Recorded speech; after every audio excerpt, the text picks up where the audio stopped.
News 19 और आज का मतदाता टीवी में आपका स्वागत है। देवेंद्र जी और वीरेंद्र गोयल जी, और वीरेंद्र गोयल जी के साथ आपके शुभ नाम चंदर मुंजाल जी, आपका स्वागत है। वीरेंद्र जी, जो हम लोग राजनीतिक चर्चा तो बाद में करेंगे, लेकिन आज जो है आपके प्रतिष्ठान पर माता रानी का भंडारा था, और जहाँ तक मुझे सूचना मिली है कि सैकड़ों भक्त जो है यहाँ से प्रसाद ग्रहण करते हैं। तो सबसे पहला सवाल वीरेंद्र जी ये रहा मेरा कि आप प्रतिवर्ष ये करते हैं, इसके पीछे क्या कारण है? कारण क्या भाई साहब, एक तो हमारे हिंदुत्व में उसे बरकरार रखने के लिए हमें इस हिसाब के धार्मिक प्रोग्राम करते रहने चाहिए। तो सबसे बड़ी बात आप भी जानते हो, हमारे लिए पहले हिंदुत्व है, ठीक है, और फिर व्यापारी वर्ग से भी हम जुड़े हुए हैं। तो हम लोग इस बहाने सारे व्यापारियों को इकट्ठा करके थोड़ा एक आपसी तालमेल बनाने के उद्देश्य से प्रोग्राम टाइप के धार्मिक प्रोग्राम करते रहते हैं। और फिर हमारे हिंदुत्व में आजकल जो है इस टाइप के धार्मिक प्रोग्रामों की बहुत ज़रूरत भी है, अवस्था है।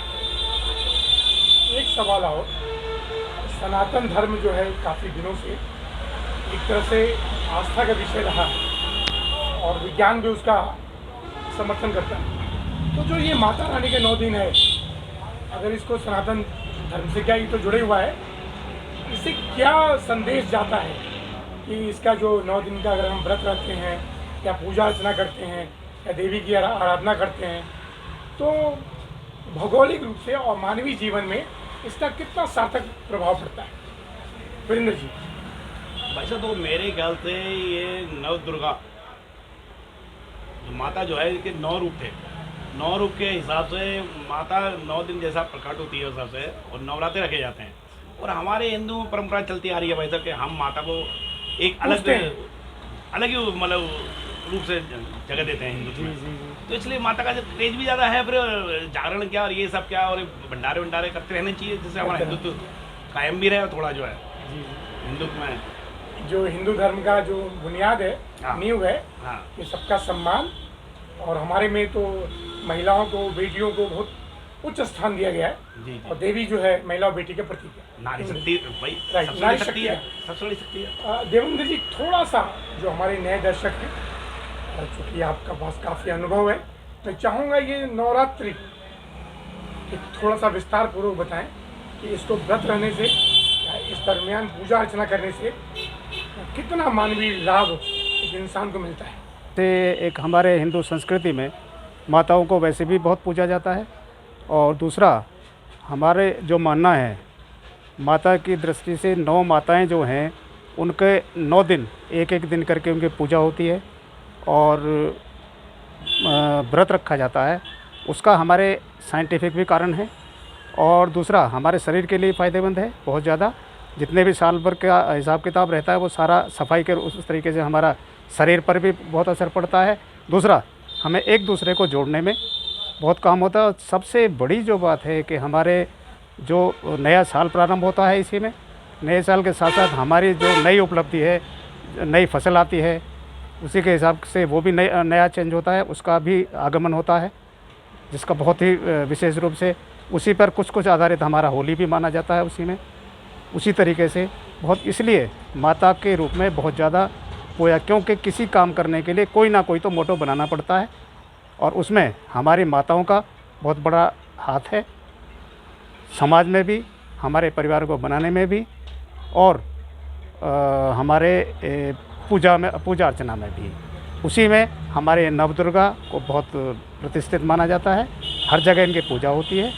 हिंदुस्तान में किसी कोने पर भी चले जाइए, सब जगह नौ पूजा माताओं को माना जाता है, और बड़े अच्छे तरीके से, बहुत ही गूढ़ तरीके से हमारे हिंदू लोग इसको मानते हैं और सेवा अर्चना करते हैं, जिसका हमें लाभ भी मिलता है, स्वास्थ्य लाभ भी मिलता है, धार्मिक लाभ भी मिलता है, और समाज को भी नई दिशा मिलती है, समाज को यूनिटी भी मिलती है। देवेंद्र जी, संदेश जाता मतलब थोड़ा सा मैं चाहूँगा हमारे नए दर्शक, वर्तमान में आप कई पदों पे, राजनीतिक पदों पे आप हैं, तो वर्तमान में किन किन पदों पे हैं सर? इस वक्त वर्तमान में राजनीतिक पद में तो मैं यही आपका राजनीतिक क्या सामाजिक में ही हूँ, राजनीतिक में किसी पद में नहीं हूँ। भाजपा समर्थक मंच से मैं विशेष रूप से जुड़ा हुआ हूँ। पूरे हिंदुस्तान में मैं किसानों को एक करने का, हिंदुओं को एक करने का ये मेरा प्रयास है, और भाजपा समर्थक मंच को बीजेपी के समर्थक के लिए हम लोगों ने तैयार किया है, क्योंकि एक मैं आपको थोड़ा सा उदाहरण देना चाहूँगा। अभी जो इलेक्शन हमारे उत्तर प्रदेश में हुए थे, 300 प्लस की हमारा हिसाब किताब था, लेकिन किसी कारणवश वो 300 प्लस नहीं हो पाया, 250 समथिंग ऐसा रह पाया। और उसका अगर विश्लेषण किया जाए तो कम से कम 100 सीटें ऐसी रही हैं हमारे उत्तर प्रदेश के अंदर जो 1000 से नीचे डाउन हुआ है। तो हम बीजेपी के हिंदुत्व की वजह से बीजेपी को लाना चाहते हैं। तो हम चाहते हैं कि 50 साल तक हमारा बीजेपी का अस्तित्व बना रहे, ताकि हम पुराने जो अपभ्रंश हिसाब किताब से हमारी संस्कृति को बिगाड़ दिया गया था उसको दोबारा से मेंटेन किया जा सके। ये ही आपका जो भाजपा समर्थक मंच है वो हिंदुत्व को जन जन तक पहुंचाना बीजेपी का कारण नहीं हिंदुत्व है, राइट, उसी की शाखा है, उसी का वर्चस्व है इसमें, इसलिए वो तो अंडरस्टूड है कि बीजेपी है हिंदुत्व के। सवाल एक और था। जी। चुनाव हो चुका, आपने 300 के करीब उनको पहुंचाया, अब जो है नगर निगम का चुनाव है जी। जो 4 महीने से नगर निगम का चुनाव नहीं हो पा रहा है और अधिकारियों की मनमानी चल रही है, इसके लिए कुछ संदेश देंगे योगी जी को? चुनाव जल्दी कराएं यूपी में नगर निकाय का। ये योगी जी को तो मैं संदेश क्या दूंगा भाई, वो तो हमसे बहुत ज़्यादा ऊपर हैं, इसलिए इस विषय में तो मैं कुछ नहीं कह सकता। करेंगे उनसे? नहीं, मैं अपील भी कुछ करना नहीं चाहूँगा, इस योग में हूँ भी नहीं कि मैं योगी जी से अपील करूँ। वो खुद ही एक योगी हैं, समाज के अंदर एक प्रेरणा है, और मैं समझता हूँ बड़े सौभाग्य है हम सभी लोगों का, विशेष रूप से हमारे उत्तर प्रदेश का, कि जिस तरीके से योगी जी ने काम किया है ऐसा एक साधु संत ही कर सकता है। और हमारे इतिहास को भी अगर पढ़ा जाए तो जो भी क्रांति कोई शुरू हुई है वो साधु संतों के द्वारा ही शुरू हुई है। राइट, तो उसमें योगी जी सबसे अव्वल हैं। योगी सबसे अव्वल हैं, चल रहे हैं वो अपना पूरा हिंदू हृदय सम्राट भी उनको इसीलिए कहा जाता है। बिल्कुल इसीलिए कहा जाता है, और वो हैं। राइट, भाई योगी जी कहते हैं ना कि उत्तर प्रदेश में रहना पड़ेगा, जय श्री राम कहना पड़ेगा, हमें उसके पद चिन्हों पे चलना है। राइट, हमें और हमारी संस्था यही कहती है जी, योगी जी के हर बात का हम पालन करें, उनका समर्थन करें, इसलिए हमारा समर्थन। वीरेंद्र जी मैं आपके पास आ रहा हूँ, और एक बात और, जी। तो चुनाव जो विलम्ब से हो रहा है, तो चुनाव अब हो तो जाना चाहिए, इतना तो बोल ही सकते हैं आप। नहीं, चुनाव तो हो जाएगा एक दो महीने के अंदर। 1-2 महीने के अंदर बिल्कुल निश्चित रूप से हो जाएगा, क्योंकि गाजियाबाद की जो जनता है, प्रदेश की जनता है, काफ़ी भोली भाली होती है, और जनप्रतिनिधि का होना बहुत आवश्यक है, होना चाहिए। ओके वीरेंद्र जी, एक सवाल आपसे था कि कमिश्नरेट बन गया गाजियाबाद, आप व्यापारी हैं, अक्सर देखा जाता है कि व्यापारी जो है सरकार से सुरक्षा की मांग करता है, तो कमिश्नरेट बनने से व्यापारी की सुरक्षा या दिमाग में कितना लाभ जो है मिला है योगी सरकार के इस पहल से? नहीं, इस मामले में मैं वैसे योगी सरकार की बहुत सराहना करूँगा। गाजियाबाद को इन्होंने कमिश्नरेट जो करा है ये बहुत ही महत्वपूर्ण और बढ़िया काम करा है।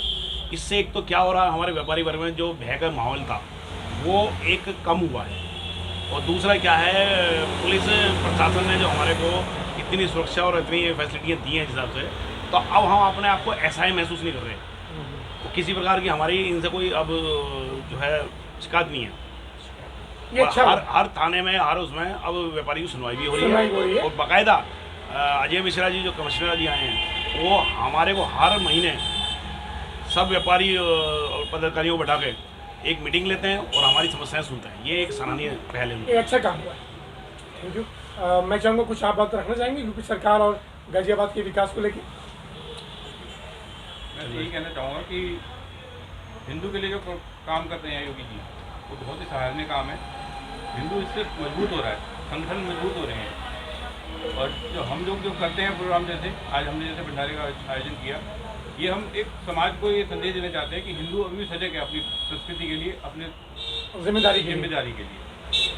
तो ये प्रोग्राम हम करते रहना चाहिए इससे, और हिंदू एक संगठित हो, हिंदू एक विचारधारा है, एक जाति नहीं है, समाज एक नई प्रेरणा जाती है, संगठित हो, संगठित हो रहा है, बढ़ रहा है, वो बढ़े ना, एक संगठन में जाए। तो योगी जी के काम जो भी चल रहा है उत्तर प्रदेश में बहुत उससे सराहनीय संतोष है, बहुत सराहनीय। अच्छा काम। आप सभी लोग का बहुत बहुत धन्यवाद देवेंद्र जी, योगेंद्र जी, और आपका फिर किसी विषय में मिलेंगे। नमस्कार।